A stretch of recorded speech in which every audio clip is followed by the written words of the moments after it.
To the Enterprising Conversations. Today I am dealing with a very interesting topic. The topic is SWOT analysis and competitor analysis. This is very useful because as a business, you need to really know what your strengths and your weaknesses are. You also need to know how you fare relative to your competition because you are in the market to fight for a slice of the pie, slice of the cake. That's what you are in there for. By way of introduction, in business leadership, self awareness is one of your superpowers. If you do not know what your weaknesses are, they will soon bring you down. Similarly, if you don't know your strengths, you might soon lose them. So you better be certain what makes you tick. Now the good news is once you know your weaknesses, half the job, half the battle is won. Half the job is done. You just only need to act on them. SWOT analysis is one such tool, a marketing tool that helps us understand our strengths, our opportunities, as well as weaknesses and threats. Now, let's get down to business. Let's dive in. What is SWOT analysis? SWOT analysis simply stands for strengths and weaknesses, threats, and opportunities. Here are the most important things to note about the strengths, weaknesses, and threats and opportunities. The strengths and weaknesses are internal, they are within the business. There is something we can do directly about our weaknesses and our strengths. We can develop consciously our strengths, and then we can consciously worsen or improve our weaknesses, maybe unconsciously worsen them. Now, with threats, they are external. We can only influence the threats, mitigate the threats indirectly through management action. That's one characteristic. And opportunities, we can only influence them indirectly as well through our management action. Now let's get down to the specifics. Your strength, one of the characters that they must give you a competitive advantage, meaning they must make you better than your competition from the eyes of the customer, of course. They must be valued by the customer. This whole exercise, if you don't center it around the customer, you'll be seriously lost. The strengths can be directly influenced through management action. Like I said, we can definitely do something to enhance our strength or to even unconsciously eradicate our strength. Weaknesses, they negatively impact on the competitive position of our business. That's why we need to do something about the weaknesses. Another factor, of course, is that we can do something about them through management action directly. We'll get to the examples. Threats. The threats can impair your competitive advantage, meaning that they can make you worse relative to your competition. Number two, we can influence them through management action. And opportunities, I've also already stated that we can influence them through management action. We can, the opportunities are such that if we work on them, if we take advantage of them, they can enhance our market position and facilitate growth for our business. Now let's look at the examples. Strengths. You might have a highly skilled and committed workforce that constitutes a strength. It's like in an army. If your army is highly capable and committed, you are in a good position. Weakness, lack of capital, for example. If we don't have a capital, it represents a weakness for our business. Let's look at threats. Intense competition, maybe owing to low entry barriers. Anyone can just wake up like a car wash, take a bucket and a cloth. You are in the car wash business. That can represent a threat. Opportunities,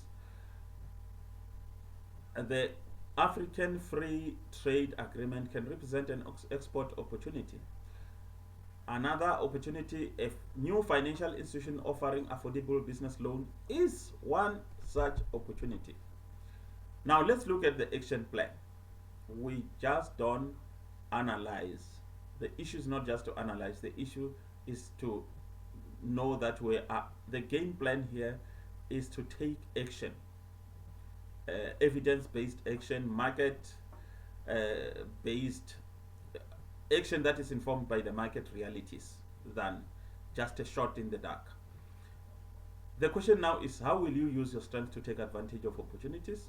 For example, how can you use your skill force to develop innovative products for the export market? Number two, how will you use your strength to eliminate weakness?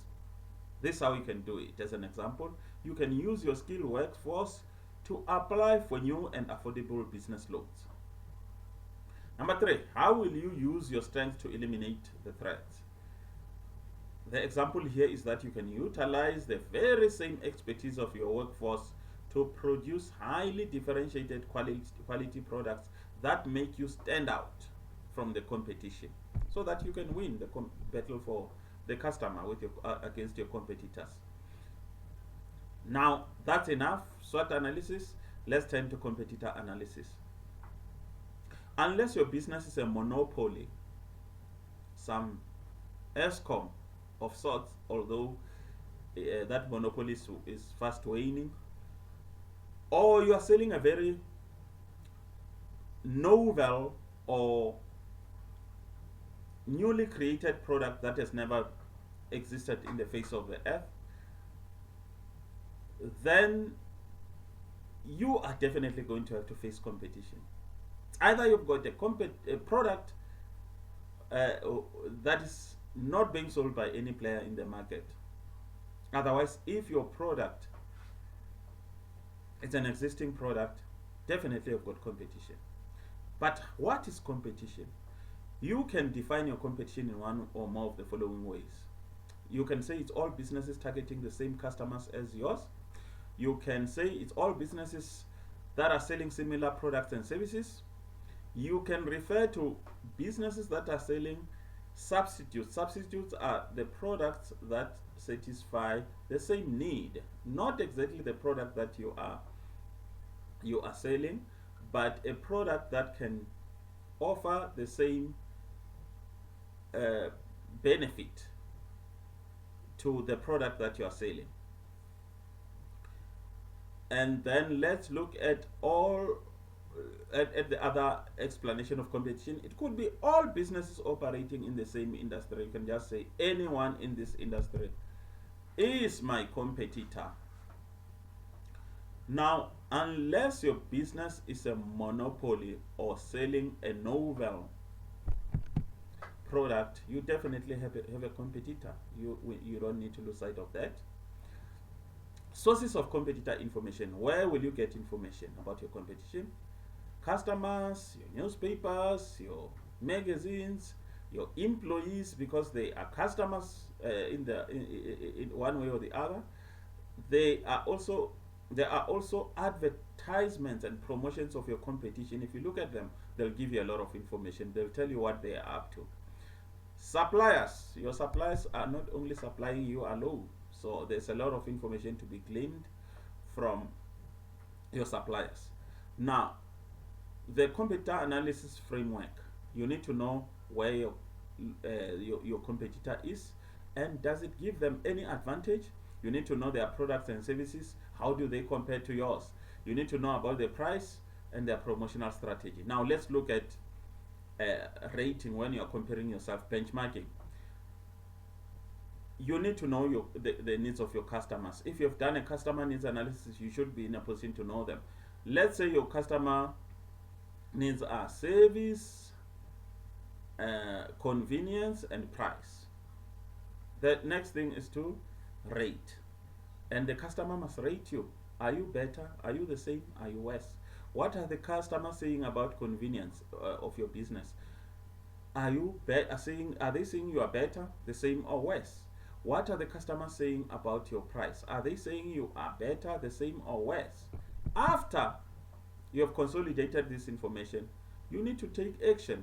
Where you are the same, you must take action. Where you are worse, you must take corrective action, because you want to be better you want to be one step ahead.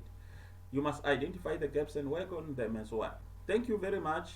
See you in the next episode of the Marketing Conversation.